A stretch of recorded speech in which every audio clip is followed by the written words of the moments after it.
मुखड़ा हर हर बाम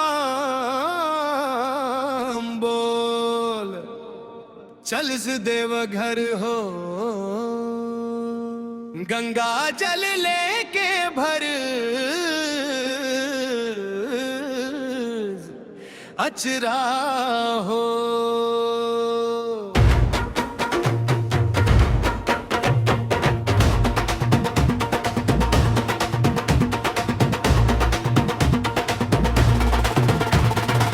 भोले बाबा के दरबार सजलवा, सावन में खुलल भाग हमार हो।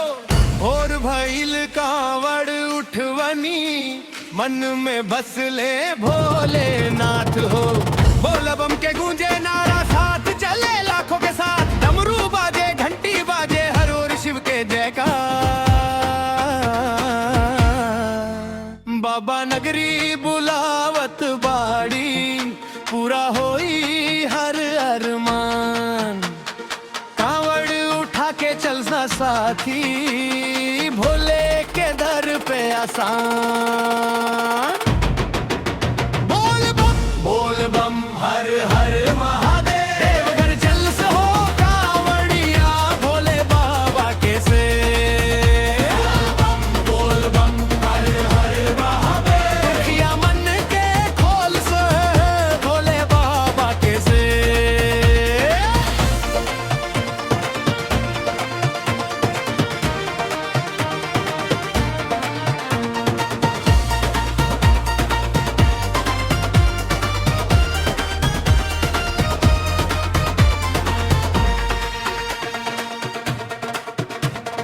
गंगा जलवा पवित्र लागे, मनवा भक्ति में डूबल बा।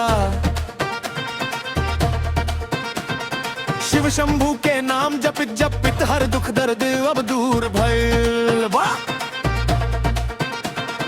बेल पत्र धतुरा चढ़ाई, दूध जल से अभिषेक कर, भोले बाबा के आशीष पाकर सुख समृद्धि से घर भर।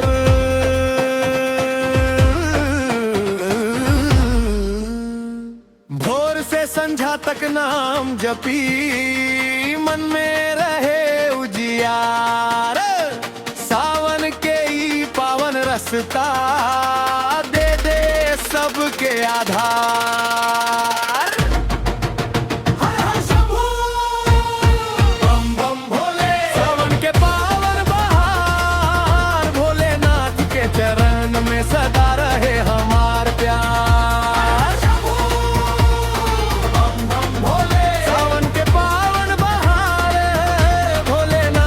चरण में सदा रहे हमार प्यार।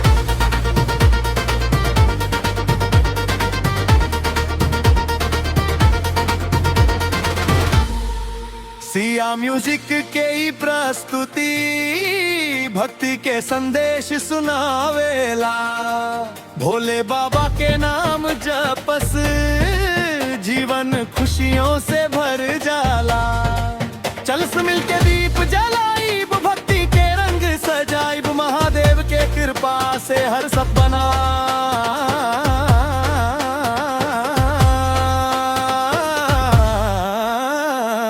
जब मन डोले नाम संभारे, जब राह कठिन हो साथ निभावे। जय शिव शंकर जय गिरिजाधर, सदियां तक ही बोल रह जावे।